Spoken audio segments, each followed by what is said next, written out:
नमस्कार मित्रों। कुछ समय पहले राजस्थान कर्मचारी चयन बोर्ड ने ग्राम विकास अधिकारी और परिचालक भर्ती 2025 की प्रारंभिक आंसर की जारी करके ऑब्जेक्शन आमंत्रित किए थे। तो अब ऑब्जेक्शन डालने की प्रक्रिया वो शुरू हो चुकी है और इसके लिए किन प्रश्नों पर आपत्ति आपको डालनी चाहिए और उन आपत्ति के लिए क्या हमारे पास में ऑथेंटिक सोर्सेज हैं और कौन से ऐसे प्रश्न है जो कि आपको लगता है संदेहास्पद है, उन पर आपत्ति डाली जा सकती है लेकिन वो जाहिर तौर पर आपत्ति के योग्य नहीं है। तो इन तमाम सवालों पर आज के सेशन में हम चर्चा करेंगे, जिसमें मैं आपको ऑथेंटिक रेफरेंस भी प्रोवाइड करवाऊंगा कि कौन से प्रश्न पर अगर आप आपत्ति लगाएंगे तो वो डेफिनेटली आपकी कंसिडर की जाएगी और उसके लिए क्या आपके पास में रेफरेंस है वो आपको अपलोड है वो साथ में करने चाहिए। तो सबसे पहले तो हम कंडक्टर जो भर्ती है, इस कंडक्टर भर्ती में जो आपत्ति वाले जो प्रश्न है इन पर हम देख लेते हैं। एक दो प्रश्न है इसमें तो, और बाद में ग्राम विकास अधिकारी भर्ती है उसके आपत्ति वाले प्रश्नों पर हम वो आएंगे। तो ये कंडक्टर के पेपर हैं, दो पेपर है। ये मास्टर क्वेश्चंस पेपर का जो सीरियल नंबर है 38 वाला प्रश्न है। इसमें पूछा गया राजस्थान में होली के पर्व के दौरान कौन सा नृत्य गोल या वृत्ताकार आकार में किया जाता है। तो इसका सही आंसर आप सभी को पता है, गैर नृत्य है, वृत्ताकार आकार में गोल घेरे के रूप में है वो किया जाता है। होली के अवसर पर मेवाड़ और मारवाड़ में ये नृत्य विशेष रूप से आयोजित होता है। मोस्टली इसका आंसर आपने गैर नृत्य ही किया होगा, लेकिन ये प्रश्न विवादित इसलिए है कि इसमें जो बात कही गई है कि होली के पर्व के दौरान किया जाता है, दूसरा है वृत्ताकार या गोल घेरे के रूप में है वो किया जाता है। तो यहाँ पर जो इन्होंने विकल्प दिए हैं, इस विकल्प में कुछ अभ्यर्थी गिंदड़ नृत्य के साथ में भी कंफ्यूज हुए होंगे, क्योंकि गिंदड़ नृत्य है ये भी होली के अवसर पर आयोजित होता है, व्रताकार रूप में वो आयोजित होता है। ठीक है, दोनों ही जो विशेषता है वो गिंदड़ नृत्य पर भी है, गैर नृत्य पर भी है, और एक डांडिया नृत्य है मारवाड़ का, उस पर भी ज्यादातर लागू होती है, वो भी व्रताकार नृत्य है। तो इसका हमारे पास में क्या सबूत है कि ये प्रश्न डिलीट हो सकता है इन विकल्पों की वजह से। तो ये राजस्थान माध्यमिक शिक्षा बोर्ड की क्लास है 7th या 8th की एक बुक है, ऑथेंटिक प्रमाणिक पुस्तक, और इसमें इस नृत्य के बारे में जानकारी दी गई है। ये गैर नृत्य है और संभवतः ये प्रश्न इसी किताब से इन्होंने है वो सीधा सीधा लिया हुआ है। तो गैर नृत्य के बारे में तो ये जानकारी है वो तो ठीक है, सही है, लेकिन विकल्प जो इन्होंने डाला है किसका, गिंदड़ नृत्य का साथ में दिया हुआ है। तो गिंदड़ नृत्य शेखावटी का लोकप्रिय नृत्य है और इन क्षेत्रों में होता है, सुजानगढ़ इत्यादि, ये जानकारी है वो दी गई है। ठीक है, और यहाँ पर वृत्ताकार की बात करें तो आगे इन्होंने डांडिया नृत्य का जिक्र किया है। डांडिया नृत्य के नीचे लिखा गया है कि गैर, गिंदड़ और डांडिया तीनों ही नृत्य वृत्ताकार हैं। और एक बार किसी जो एनर्जी डिपार्टमेंट के कुछ एग्जाम्स है उसमें एक पेपर है वो जेईएन इत्यादि का पेपर कंडक्ट करवाया था, उस दौरान भी ऐसा प्रश्न वो आया था कि कौन सा नृत्य वृत्ताकार रूप में आयोजित नहीं होता है। संभवतः उसमें भी आपके ये तीनों ही दिए हुए थे, एक और कोई चौथा और भी विकल्प था। तो ये प्रश्न पहले भी पूछा जा चुका है। ठीक है, तो ये ऑथेंटिक प्रूफ है कि गिंदड़ नृत्य है ये भी आपका कैसा है, वृत्ताकार है। और ये भी, ये तो आप सभी अच्छी तरीके से जानते होंगे कि गिंदड़ नृत्य जो है वो आपका होली के अवसर पर आयोजित होता है, तो वृत्ताकार भी है, होली के अवसर पर भी आयोजित होता है। इसके लिए होली वाला जिक्र इसमें नहीं दिया हुआ है गिंदड़ नृत्य के बारे में। इसके लिए साथ में आप राजस्थान हिंदी ग्रंथ अकादमी की इस पुस्तक का पृष्ठ संख्या 157 पर गिंदड़ नृत्य और गैर नृत्य दोनों का जिक्र दिया गया है। इसमें भी स्पेसिफाई रूप से है वो डिटेल में जानकारी दी गई है, तो इसका भी आप ऑब्जेक्शन है वो लगा सकते हैं। तो ये जो रेफरेंस है वो आपको हमारे टेलीग्राम नंबर या ऊपर जो मोबाइल नंबर शो हो रहे हैं, इस मोबाइल नंबर के जरिए भी आप है वो व्हाट्सएप मैसेज करके है वो प्राप्त कर पाएंगे। ठीक बात है, तो ये जिनका भी गलत हुआ है लगता है तो आप ऑब्जेक्शन डाल सकते हैं, क्योंकि आगे भी इस प्रकार के प्रश्नों की फ्रीक्वेंसी है वो आपकी ज़्यादा रहेगी। अगर आपने सही समय पर आपत्ति डाली तो आगे अध्यापक जैसी भर्तियों में ज़्यादा है वो गड़बड़ी ना हो पाए। अगला प्रश्न है कि विगत 2 दशकों के दौरान राजस्थान में पारंपरिक जल संरक्षण संरचनाओं की घटती प्रभाविता का क्या कारण है। इसमें मैंने आपको सॉल्यूशन के दौरान पैप्ड पेयजल आपूर्ति में विस्तार होना है वो बताया था। राजस्थान कर्मचारी चयन बोर्ड ने इसका आंसर है वो वर्षा की तीव्रता और परिवर्तनशीलता में वृद्धि ये माना है। ऑप्शन नंबर सी इसका राइट आंसर है वो माना है। अगर लॉजिकली हम बात करें तो इसके पीछे की मुख्य जो वजह है वो जो आपका हर घर नल वाली जो परियोजना इत्यादि है, इस प्रकार की जो चीजें हैं वो आपकी शुरू है वो हो गई है। लोगों को जल की आपूर्ति आसानी से हो जा रही है। पश्चिम राजस्थान में आप देखेंगे तो कुछ नहरें हैं, जैसे इंदिरा गांधी नहर परियोजना है, उत्तरी राजस्थान में गंग नहर है। तो इस प्रकार की जो कैनाल प्रोजेक्ट है, नहर परियोजना है, उसके माध्यम से भी पेयजल की जो प्राप्ति है, सिंचाई और पेयजल की प्राप्ति आसानी से उसकी प्राप्ति सुगम हो गई है। इस वजह से बेसिकली जो है वो राजस्थान में लोग रेन वाटर हार्वेस्टिंग को इतना है वो ज़्यादा तवज्जो अब नहीं दे रहे हैं। उनकी प्रभाविता यानी इफेक्टिव जो नेस है उसमें हमें कमी देखने को मिल रही है। जितने पहले टांके इत्यादि बनाए जाते थे उतने अब वर्तमान में नहीं बन रहे हैं। इसके लिए अगर हम ऑब्जेक्शन की बात करें तो ये सीधा सीधा तो नहीं दिया हुआ है, लेकिन राजस्थान एनसीईआरटी की क्लास 10th की जो बुक है उसमें रेन वाटर हार्वेस्टिंग के बारे में काफ़ी एक जल संसाधन वाला जो चैप्टर उसमें दिया गया है, उसमें ये इसमें लिखा गया है कि टुडे इन वेस्टर्न राजस्थान, आज के समय में पश्चिमी राजस्थान में sadly the practice of roof top rain water harvesting is on the decline as a plenty of water is available due to the perennial Indira Gandhi canal. तो इसमें ये मेनली बात कही गई है कि आज बड़े दुख का विषय ये है कि पश्चिमी राजस्थान में इंदिरा गांधी नहर आने की वजह से जो परंपरागत टांकों की जो रेन वाटर हार्वेस्टिंग वाला जो सिस्टम था पहले काफ़ी ज़्यादा प्रचलन में था, वो धीरे धीरे है वो कम होता जा रहा है। लेकिन फिर भी कुछ लोगों को वो जो नहर का पानी है वो अच्छा नहीं लगता, उसका टेस्ट अच्छा नहीं लगता है।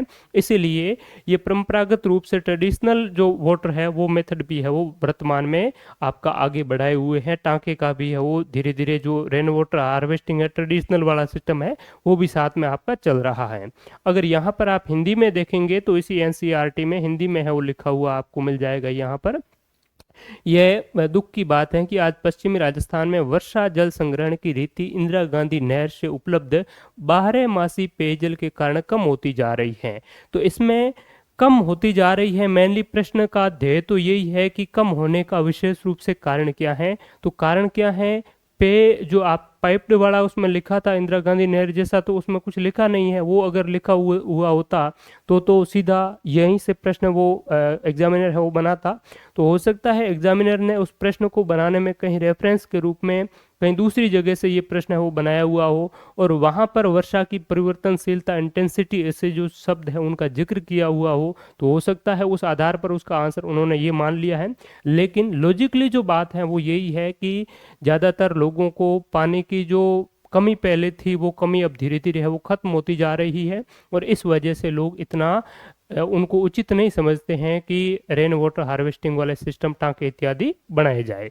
ठीक बात है, तो ये आप ऑब्जेक्शन के तौर पर डाल सकते हैं, लेकिन मैं ये भी आपको नहीं कहता 100% कि इस ऑब्जेक्शन को कंसिडर करके इस प्रश्न को डिलीट कर दिया जाएगा या इस प्रश्न का आंसर चेंज कर दिया जाएगा। डिलीट करने जैसा तो कोई है नहीं, क्योंकि सबसे उपयुक्त इनके अनुसार और लॉजिकली भी देखा जाए तो सबसे जो अप्रोप्रिएट जो आंसर है वो होना चाहिए वो पाइप वाला जो इसमें दिया हुआ है वो वाला ही। और बाकी आप एक बार ऑब्जेक्शन लगा दें, क्या रहता है क्या नहीं रहता है वो बाकी कर्मचारी चयन बोर्ड जाने और बाकी आप लोगों की किस्मत पर भी है वो डिपेंड रहेगा। ठीक बात है, तो ये आप इसके लिए जो ऑब्जेक्शन है ये कौन सा है, NCERT class 10th chapter number 3 है या 4 है, कोई भी है, जल संसाधन वाटर रिसोर्सेज उसका नाम लिखा हुआ है। तो हिंदी वाला इंग्लिश वाला कोई भी वर्जन से आप वो डाल सकते हैं, इंग्लिश वाला डालेंगे तो और ज़्यादा बेटर रहेगा। ठीक बात है, तो ये तो हो गए कंडक्टर के दो जो क्वेश्चन, और ये आपकी राजस्थान बोर्ड की और हिंदी ग्रंथ अकादमी की इसका ऑब्जेक्शन आप है वो डाल सकते हैं। अब हम मुद्दे पर आते हैं ग्राम विकास अधिकारी के पेपर में। तो ग्राम विकास अधिकारी के पेपर में वैसे कुछ एक आध प्रश्न, एक दो प्रश्न ऐसे हैं जो डेफिनेटली ऑब्जेक्शन उस पर कंसिडर करके उनको डिलीट किया जा सकता है। कुछ प्रश्न संदेहास्पद भी हैं, तो वो भी देख लेते हैं। एक प्रश्न पूछा गया था कि रिन्यूएबल जो एनर्जी स्टैटिस्टिक्स है 2023-24 वाली, उसके अनुसार भारत की नवीकरणीय ऊर्जा की इंस्टॉल्ड जो कैपेसिटी है उसमें राजस्थान की रैंकिंग क्या थी, दूसरी थी, और मैंने भी आपको सॉल्यूशन के दौरान दूसरी ही बताया था। और ये जो आंसर की है आप वेरीफाई कर सकते हैं, जब हमने सॉल्यूशन करवाया और उसकी पीडीएफ भी टेलीग्राम पर डाली हुई है। ठीक है, तो इसमें अधिकतर अभ्यर्थी इसका जो बता रहे हैं कि इसका प्रथम होना चाहिए, और उसमें एक एनर्जी डिपार्टमेंट की 2025 की एक सांख्यिकी रिपोर्ट है, उसमें प्रथम लिखा हुआ है, ईयर लिखा हुआ है 31 मार्च 2024, यानी कि डेट सेम है, लेकिन जो स्टैटिस्टिक्स का जो ईयर है वो 2023-24 नहीं होकर के 2025 में दिया हुआ है। तो वो जो है वो कुछ अभ्यर्थी इधर उधर है वो चीज़ों को फॉरवर्ड कर रहे हैं। तो इसके लिए दो चीज इस प्रश्न में पूछी गई है। एक तो है नवीकरणीय ऊर्जा सांख्यिकी 2023-24, ठीक बात है। इसके अनुसार आपको बताना है कब तक की, कि 31 मार्च 2024 तक की कितनी है। तो 31 मार्च 2024 तक की तो बतानी है, लेकिन किसके अकॉर्डिंग बतानी है आपको, ऊर्जा सांख्यिकी 2023-24 के अकॉर्डिंग। तो ये ऊर्जा सांख्यिकी 2023-24 जो है, ये आपकी आप अगर चाहे तो देख सकते हैं, यहाँ पर आपको लिंक भी इस वीडियो के डिस्क्रिप्शन में दे देंगे, या इसको आप कॉपी करके लिंक के रूप में क्रिएट करके भी देख सकते हैं। इसमें ये दिया हुआ है, देखिए 5 स्टेट देश की 61% रिन्यूएबल एनर्जी की इंस्टॉल्ड कैपेसिटी लिए हुए हैं, जिसमें पहला स्थान गुजरात का और दूसरा है वो राजस्थान का है। तो यही आपसे सीधे सीधा पूछ लिया गया है इसमें। तो इसका आंसर जो है वो आपका क्या हो जाएगा, सेकंड जो रैंक है वो राजस्थान की है। इसके बारे में जब हम सॉल्यूशन करवा रहे थे तो मैंने आपको और भी काफ़ी चीज़ें हैं वो डिटेल में बताई हैं। आगामी परीक्षा की दृष्टि से उस वीडियो का सॉल्यूशन आप देख सकते हैं। तो ये जो प्रश्न है वो आप चाहे तो ऑब्जेक्शन वो जो 2025 वाले स्टेटिस्टिक्स लगा सकते हैं, लेकिन आपका प्रश्न है वो डिलीट है वो बोर्ड नहीं करेगा। एक प्रश्न जब बोर्ड के द्वारा कोई भी डिलीट किया जाता है तो बोर्ड के चेयरमैन का कहना है कि प्रश्न जो बनाता है उन पर भी जुर्माना अधिरोपित किया जाता है। ऐसे जो प्रश्न है उनके पास में, जिनके आपसे भी ज़्यादा पुख्ता उनके पास में प्रमाण है, तो वो ऐसे प्रश्नों को डिलीट होने नहीं देंगे, ठीक है। तो आपके जो आर्ग्यूमेंट है उससे भी ज़्यादा आर्ग्यूमेंट जब पेपर सेटर के पास में है वो होते हैं, तब प्रश्न को डिलीट नहीं किया जाता है। अगला प्रश्न है कि कौन सा पश्चिमी राजस्थान में गरीबी उन्मूलन का सही उद्देश्य नहीं है। तो इसका सही आंसर है थार मरुस्थल में औद्योगिकरण का विस्तार। मैंने भी आपको यही बताया था। अब ये जो प्रश्न पूछा गया है वो आपका एम पावर से रिलेटेड सवाल पूछा गया है, लेकिन इन प्रश्न में इन्होंने एम पावर का जिक्र कहीं नहीं किया है। सीधा पूछ लिया कि वेस्टर्न राजस्थान में जो गरीबी का उन्मूलन है, पॉवर्टी को इरेडिकेट करना है, इसका जो ऑब्जेक्टिव है वो कौन सा नहीं है। तो सूखा प्रबंधन, जल सुरक्षा, आय वृद्धि, रोजगार सृजन, बाजार आधारित उत्पादकता सुधार, थार मरुस्थल में औद्योगिकरण का विस्तार। तो ये भी एक वजह तो हो सकती है कि पश्चिम राजस्थान में गरीबी जो उन्मूलन है उसको उद्योग इत्यादि स्थापित करके भी गरीबी का उन्मूलन तो किया जा सकता है। बड़ा उद्योग अगर स्थापित होगा तो बड़े स्तर पर गरीबी का उन्मूलन होगा। तो इस आधार पर तो सारे ही सारे ये सही हैं, लेकिन एम पावर की दृष्टि से देखा जाए तो एम पावर के कुछ ऑब्जेक्टिव थे, उनके आधार पर ये डी वाला उसमें शामिल नहीं है। तो इसीलिए चूंकि ये प्रश्न अस्पष्ट है, इस आधार पर आप उसमें ये बात लिख सकते हैं कि चूंकि प्रश्न में सीधे तौर पर किसी योजना के बारे में जिक्र ना करते हुए सीधे गरीबी पर फोकस करते हुए प्रश्न पूछा है, इसीलिए डी भी इसका सही आंसर हो सकता है। अगर प्रश्न कहां से इन्होंने बनाया है वो अगर आप जानना चाहें तो यहाँ पर राजस्थान ग्रामीण आजीविका विकास परिषद के द्वारा एम पावर जो योजना संचालित की जा रही है वेस्टर्न राजस्थान में, mitigating poverty in western Rajasthan, जो एम पावर का पूरा नाम है, इसमें इन्होंने जो ऑब्जेक्टिव है वो लिखे हैं drought mitigation and water securitization. तो ये आपका इसका पहला ही है। इसके बाद में इनकम एनहांसमेंट एंड एम्प्लॉयमेंट वाला ये लिखा हुआ है, income enhancement and employment generation. इसके बाद में मार्केट लेड प्रोडक्टिविटी इंप्रूवमेंट, तो ये भी इसमें लिखा हुआ है। तो तीन तो इन्होंने सीधे सीधे है वो डाल दिए हैं क्रमगत रूप से। और चौथा थार मरुस्थल में औद्योगिकरण का विस्तार, तो ऐसा इसमें कहीं पर भी लिखा हुआ नहीं है। फेवरेबल मार्केट एक्सेस, ठीक है, ये चीज लिखी है। तो ये आपके कुल मिलाकर के इसके जो ऑब्जेक्टिव है एम पावर के, तो ये एम पावर के ऑब्जेक्टिव कौन से नहीं है वो आपसे पूछा जाता कि mitigating poverty in western Rajasthan के ऑब्जेक्टिव में कौन सा शामिल नहीं है, तो फिर इसका थार मरुस्थल में औद्योगिकरण का विस्तार ज्यादा सही होता। फिर भी आप ऑब्जेक्शन लगा दीजिए, क्या रहता है क्या नहीं रहता है वो आपको बाद में जब फाइनल आंसर की आपका रिजल्ट आएगा तभी ये चीज है वो पता चलेगी। अगला है कि राजस्थान के संकट प्रबंधन योजना 2014 के अनुसार कौन सा क्षेत्र 5 वर्ष में एक बार सूखा पुनरावृत्ति अवधि में शामिल नहीं है। तो ये तो कोई ऑब्जेक्शन वाला प्रश्न है वो नहीं है। और काफ़ी बार हमने प्रीवियस पेपरों के सॉल्यूशन के दौरान भी मैराथन वीडियो डाले हुए हैं 5-6 महीने पहले के, आप अगर देखेंगे तो उसमें भी मैंने काफ़ी बार इसका जिक्र किया है, सारी चीज़ें बताई हुई हैं। तो इसमें सिरोही है, तो सिरोही इसमें 5 साल में एक बार सूखे के अंतर्गत है वो नहीं आएगा। डिस्ट्रिक्ट डिजास्टर मैनेजमेंट प्लान 2014 वाला है ये, और यहीं से ये लिया हुआ है। ये चीज़ मैंने आपको पहले भी काफ़ी बार बताई हुई है। वंस इन 3 ईयर जो सिरोही है सिरोही में 3 साल में एक बार सूखा, यहाँ पर वेस्टर्न राजस्थान में जैसलमेर है, जोधपुर, फलोदी, बाड़मेर, बालोतरा, जालोर, सिरोही, इनमें प्रत्येक 3 साल में एक बार ड्रॉट की स्थिति हो जाती है। जबकि ऑप्शन दिया हुआ था, पाली भी था, इसके अलावा जयपुर है, अलवर है, तो यहाँ पर 5 साल में एक बार सूखे की रिकरेंस फ्रीक्वेंसी जो है वो रहती है, बारंबारता रहती है। इसलिए इसका जो राइट आंसर है वो सी सिरोही होगा। तो किसी भी प्रकार का कोई ऑब्जेक्शन इसमें है वो नहीं है, ये चीज मैंने आपको क्लास में भी बता रखी है। आगे बात करें कि राजस्थान में कृषि सांख्यिकी 2022-23 के अनुसार सबसे बड़ी भूमि उपयोग की श्रेणी कौन सी है? ठीक है, सकल फसल क्षेत्र, सकल सिंचित क्षेत्र। मैंने शायद तक आपको जब सॉल्यूशन कर रहे थे उस दौरान बाय मिस्टेक ये ग्रोस आपका इरिगेटेड एरिया ये बता दिया था, सकल सिंचित क्षेत्र बता दिया था, लेकिन वेरीफाई करने पर इसका जो सही आंसर है, जो बोर्ड ने माना है वही है आपका। इसका सही आंसर क्या है? ग्रोस क्रॉप्ड एरिया है। ये आप देखेंगे इस स्टैटिस्टिक्स में दिया हुआ है सीधे तौर पर। फॉरेस्ट के अंतर्गत आपकी 8.09% भूमि है। और ये चीज मैंने आपको जब कृषि इत्यादि जो टॉपिक पढ़ रहे थे तो उस दौरान मैंने आपको ये बताई थी। उसमें मैंने आपको ये चीज इतनी ही बताई थी, इनको साथ में मैंने आपको बताना उचित नहीं समझा, और इनमें से इस टेबल में से इन्होंने ना पूछ करके इस टेबल से पूछ लिया है, पाई चार्ट से इन्होंने नहीं पूछा है। तो पाई चार्ट में ये चीज है वो नहीं दी गई है, या करंट फेलो दिया गया है। Fellow land other than current fellow है, जो कल्चरेबल वेस्ट है, बंजर योग्य, जो आपकी कृषि योग्य व्यर्थ भूमि इत्यादि, ये ज्यादातर चीजें आपकी आर्थिक सर्वे में भी है वो डाली हुई है। लेकिन ये जो यहाँ पर जो पूछा गया है कि सकल फसल क्षेत्र, सकल सिंचित क्षेत्र, ये अलग से है वो नहीं डाला गया है। आप आर्थिक सर्वे में अगर देखेंगे तो उसमें आपको मिलेगा 53.74% नेट एरिया सोन, यानी कि सकल बोया गया क्षेत्र।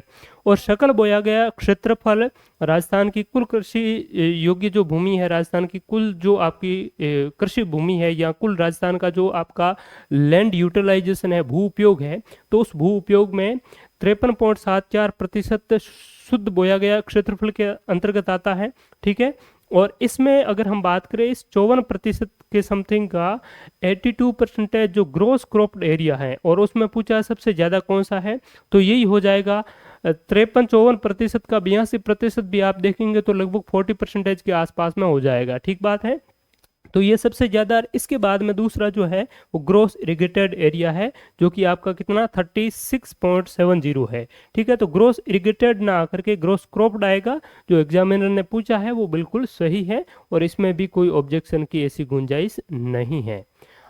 अगले सवाल की ओर चलते हैं कि राजस्थान में डाटा सेंटर और सनराइज बूस्टर के संदर्भ में रिप्स 2024 के अंतर्गत कौन सा सही है? तो इसमें मैंने आपको जब सॉल्यूशन करवा रहे थे उस दौरान भी यही बताया था। बी आंसर 10 मेगावाट न्यूनतम क्षमता के डाटा सेंटर की केवल प्रथम 3 इकाइयाँ 25% सनराइज बूस्टर के लिए पात्र हैं।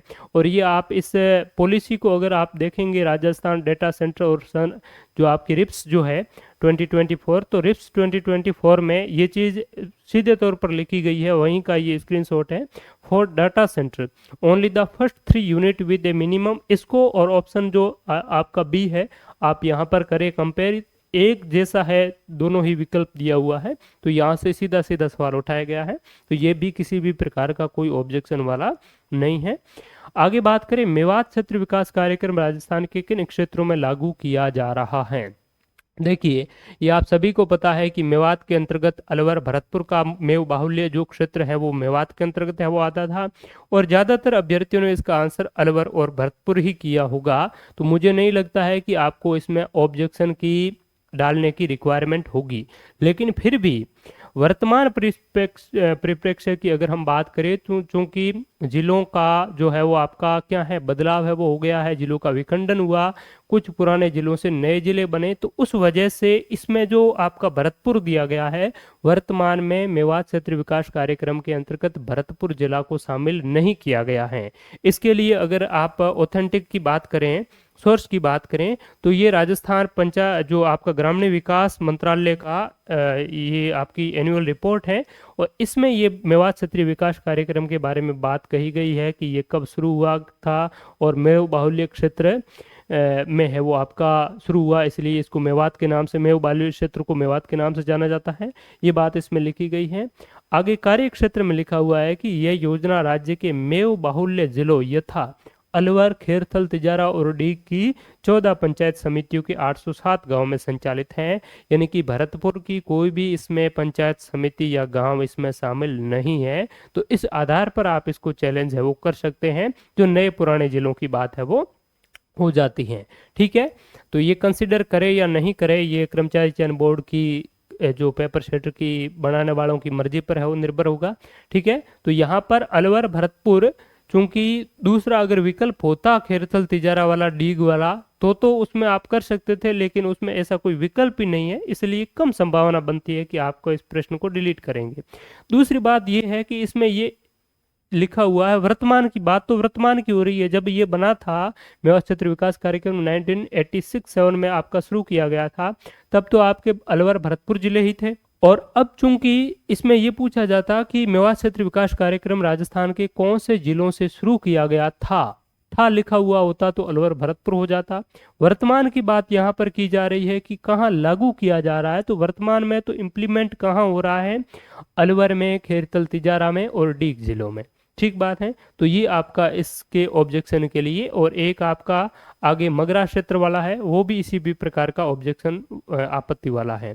एक इसमें पूछा गया था सीमेंट उद्योग की तीव्र विकास में कौन सी है वो मुख्य बाधा है, मुख्य मेन ऑब्स्टिकल क्या है इसके लिए। अद्यतन उत्पादन तकनीकी, तो ये तो कोई बाधा नहीं है, अपडेटेड आपकी तकनीकी होगी। इस पर हमने डिटेल में वो डिस्कस भी किया था जब, और मैंने आपको बताया भी था आंसर की के सॉल्यूशन के दौरान कि मेरे अनुसार कोयले की कमी इसका सबसे अप्रोप्रिएट आंसर है। मुख्य बाधा पूछा है तो कोयले की कमी ही होगा, और बोर्ड ने भी यही माना है। लेकिन आप अगर ऑब्जेक्शन लगाना चाहें तो महत्वपूर्ण बाधाओं में इसमें कहा गया है पुरानी उत्पादन तकनीक, कोयले की कमी, साथ में विद्युत की अनियमित और अपर्याप्त, जो विद्युत की अनियमित आपूर्ति, अपर्याप्त जो मांग है वो दी गई है। तो विद्युत की अनियमित आपूर्ति भी इसमें है, कोयले की कमी भी है। फिर भी इसमें सबसे उपयुक्त विकल्प चुनने को कहा है, मुख्य बाधा चुनने को कहा है। तो मुख्य बाधा तो कोयले की कमी है, और वो आपका सेकेंडरी मैटर हो जाता है विद्युत की अनियमित आपूर्ति। कोयला नहीं होगा तो विद्युत की आपूर्ति तो वैसे भी नियमित नहीं होगी। ठीक बात है, तो ये आपका इसमें डी आंसर है वो माना है। फिर आप लगाना चाहे तो राजस्थान बोर्ड की क्लास 10th की बुक है जिसमें राजस्थान की खनिज और उद्योग का जिक्र है, तो उसमें आप इसको हाईलाइट करके है वो लगा सकते हैं, और अपनी बात साथ में है वो लिख भी सकते हैं कि ये प्रश्न इस वजह से जो है वो आपका डिलीट किया जाना चाहिए, क्योंकि इसमें दोनों ही जो है वो मुख्य बाधा के तौर पर हमें नजर आ रहे हैं। आपको नजर आ रहे हैं, लेकिन एग्जामिनर को आए या ना आए। और ये राजस्थान हिंदी ग्रंथ अकादमी में भी इसका आपको है वो जिक्र मिल जाएगा। नेक्स्ट है, कौन सा मेला भारत का दूसरा सबसे बड़ा पशु मेला है। ये प्रश्न काफी बार परीक्षा में इस प्रकार से पूछे जाते हैं, और बार बार इसका आंसर कभी पुष्कर अजमेर को मान लिया जाता है, कभी नागौर पशु जो आपका मेला है वीर तेजाजी पशु मेला नागौर है उसको मान लिया जाता है। तो इसका आंसर क्या होगा, तो आंसर तो नागौर मेला जो है वो राजस्थान कर्मचारी चयन बोर्ड ने वो माना है। आंसर की के सॉल्यूशन के दौरान हमारे द्वारा भी आपको नागौर मेला ही बताया गया था। अब यहाँ पर अगर हम बात करें तो इससे पहले एक पशु परिचर का एग्जाम है वो हुआ था, मल्टीपल शिफ्ट में हुए थे, उसमें भी इस प्रकार का एक प्रश्न पूछा गया है जिसमें पुष्कर मेला है वो माना था। उसकी और इस प्रश्न की थोड़ी सी लैंग्वेज अलग है। तो इस प्रश्न में पूछा है कि भारत का दूसरा सबसे बड़ा पशु मेला कौन सा है। इंग्लिश में बात करें, which of the following fair is the second biggest cattle fair in India. ये प्रश्न एग्जामिनर ने कहाँ से बनाया है, तो ये प्रश्न आपका सीधा सीधा बना है राजस्थान टूरिज्म डिपार्टमेंट की वेबसाइट से, और पर्यटन वाले मोस्टली सवाल इस वेबसाइट से सीधे सीधे उठा लिए जाते हैं। और इसमें नागौर फेयर 2026 का जो अपकमिंग फेयर है उसके बारे में जानकारी दी गई है, और पहले 25 वाले के बारे में जानकारी होती थी जब तक 25 वाला नहीं हुआ था। और इसमें सीधे तौर पर पहली ही लाइन में लिखा हुआ है, the Nagaur fair is the second biggest fair in India. और प्रश्न में क्या पूछा गया है कि which of the following fair is the second biggest cattle fair in India. और यहाँ पर भी सेम की सेम एज इट इज जो लाइन है वो आपकी लिखी गई है, यहाँ पर कैटल फेयर नहीं लिखा गया है, सीधे तौर पर लिख दिया है second biggest fair in India, ठीक है। और नागौर जो है ये मेनली वीर तेजाजी पशु मेला, ये मेनली पशुओं के लिए ही ज़्यादा चर्चित है, ठीक है। पुष्कर का ऊंट के लिए, और ये आपके यहाँ पर नागौरी जो बेल है और नागौरी गाय है, यहाँ पर मेनली उनका क्रय विक्रय है वो होता है, ठीक है। कब आयोजित होता है? Held every year between the month of January and February, तो जनवरी फरवरी के मध्य में हर साल आयोजित होता है। ये इसके बारे में कंप्लीट जानकारी है वो दी गई है। तो इस आधार पर तो इसका सही आंसर जो कर्मचारी चयन बोर्ड ने आंसर की में माना है वो बिल्कुल सही फिट बैठ रहा है। बात कर लेते हैं पुष्कर की। तो पुष्कर की अगर हम बात करें तो पुष्कर के बारे में भी इसी टूरिज्म डिपार्टमेंट की वेबसाइट पर लिखा हुआ है world largest camel fair, Pushkar fair. और इसमें आप देखेंगे द पुष्कर फेयर और Pushkar Mela as it is locally known as is an annual 5-day camel and livestock fair held in town of Pushkar between the month of October November. तो इस महीने में आयोजित होता है। It is one of the world largest cattle fair, यानी कि यह विश्व के सबसे बड़े पशु मेलों में एक है। तो विश्व के सबसे बड़े पशु मेलों में एक है। तो वो इसके अलावा भी विश्व के बहुत बड़े पशु मेले होंगे, जैसे एशिया का सबसे बड़ा पशु मेला माना जाता है सोनपुर का, जो इसमें विकल्प में दिया हुआ है, ठीक है। तो ये दूसरा भी हो सकता है और तीसरा भी हो सकता है। राजस्थान हिंदी ग्रंथ अकादमी में भी ये बात स्पष्ट रूप से नहीं लिखी गई है। आप जैन एंड बाली की जो पुस्तक पढ़ेंगे तो उसमें लिखा हुआ है कि संभवतः पुष्कर भारत का सबसे बड़ा मेला है, संभवतः लिखा हुआ है, उनको भी कंफर्म नहीं है, ठीक है। तो इस आधार पर इसका मुझे नहीं लगता है कि आंसर है वो चेंज करेंगे। फिर भी अगर चेंज करे तो आपका पुष्कर मेला किया जा सकता है, लेकिन इतना पुख्ता जो प्रूफ है इस पुष्कर मेले के बारे में भी नहीं है। लेकिन ये जो लाइन सीधी सीधी लिखी हुई है, ये सीधी सीधी हम प्रश्न की जो पूछी गई है वो तो हमें यहाँ पर देखने को मिल रही है, ठीक है। और एक राजस्थान जो पहले किताब चलती थी 9वीं 10वीं 11वीं में, जो राजस्थान अध्ययन के नाम से, उसमें नागौर के बारे में लिखा है। नागौर का पशु मेला राजस्थान का दूसरा सबसे बड़ा पशु मेला है, ठीक है। तो राजस्थान का दूसरा सबसे बड़ा पशु मेला है, तो पहला तो कोई और होगा, तो और कौन सा है? पुष्कर ही है, इसके अलावा तो ऐसा कोई बड़ा पशु मेला है नहीं। तो इस आधार पर यह भी लगता है कि भाई पुष्कर सबसे बड़ा है वो होना चाहिए, ठीक है। तो इस आधार पर ये चीजों को कंक्लूड करके आप ये तो नहीं डालना है आपको, है ना, ये ऑब्जेक्शन में ना डालिएगा। बाकी वाले चीजें जो है इसको और इसको ये आप डाल सकते हैं पुष्कर को प्रूव करने के लिए। और एक कर्मचारी चयन बोर्ड ने पहले भी पेपर में प्रश्न पूछा गया था, ये आपका पशु परिचर एनिमल अटेंडेंट का 2 दिसंबर का पेपर है, ठीक है, और चौथी शिफ्ट का। इसमें पूछा कि राजस्थान का सबसे बड़ा पशु मेला कौन सा है। तो इसमें वीर तेजाजी पशु मेला दिया है, ऊंट मेला पुष्कर भी दिया गया है। तो इसमें माना है ऊंट मेला पुष्कर राजस्थान का सबसे बड़ा मेला है। तो राजस्थान का दूसरा सबसे बड़ा मेला है वो वीर तेजाजी पशु मेला होगा, फिर तो ठीक बात है। तो इस आधार पर, चूंकि एक बात यह भी है कि पहले अगर कोई भी पेपर हो गया, उसका कर्मचारी चयन बोर्ड ने फाइनल आंसर की में अगर कोई दूसरा आंसर माना है, वही सवाल अगले किसी पेपर में रिपीट हो गया, तो अगर वो सवाल अलग अलग पेपर सेटर ने बनाए हैं तो वो कभी भी उस आधार पर उस प्रश्न का, नए प्रश्न का आंसर चेंज नहीं करेगा कि पिछले प्रश्न में बोर्ड ने ये माना था, इस आधार पर कि इस प्रश्न का भी आंसर आप ये माने, क्योंकि अलग अलग पेपर है वो अलग अलग पेपर सेटर के द्वारा तैयार किए जाते हैं, उनके अलग अपने सोर्सेज होते हैं और उन सोर्सेज के आधार पर वो सवाल बनाते हैं। इसीलिए पहले का ये कोई कोर्ट यहाँ पर नहीं है कि पहले जो आपने फैसला दे दिया उस आधार पर आगे वाला जो फैसला है उनको भी आपको मान्य है वो होगा। तो इस आधार पर ये कर्मचारी चयन बोर्ड नहीं चलता है। बाकी ऑथेंटिक रूप से राजस्थान अगर टूरिज्म डिपार्टमेंट की बात करें और राजस्थान पशु निदेशालय की बात करें तो वहाँ पर भी इन पशु मेलों के बारे में ये कहीं पर भी नहीं लिखा है कि ये सबसे बड़ा है, ये दूसरा सबसे बड़ा है, इस प्रकार की चीज़ें नहीं लिखी गई है।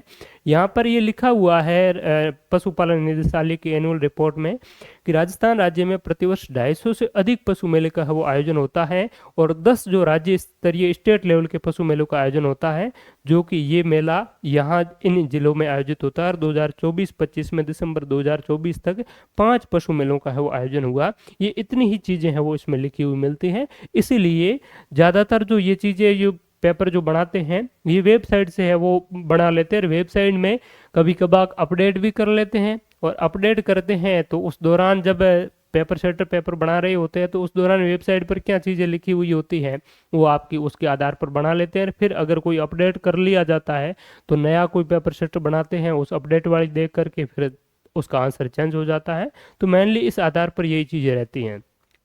कौन सा क्षेत्र मगरा क्षेत्र विकास कार्यक्रम से संबंधित नहीं है?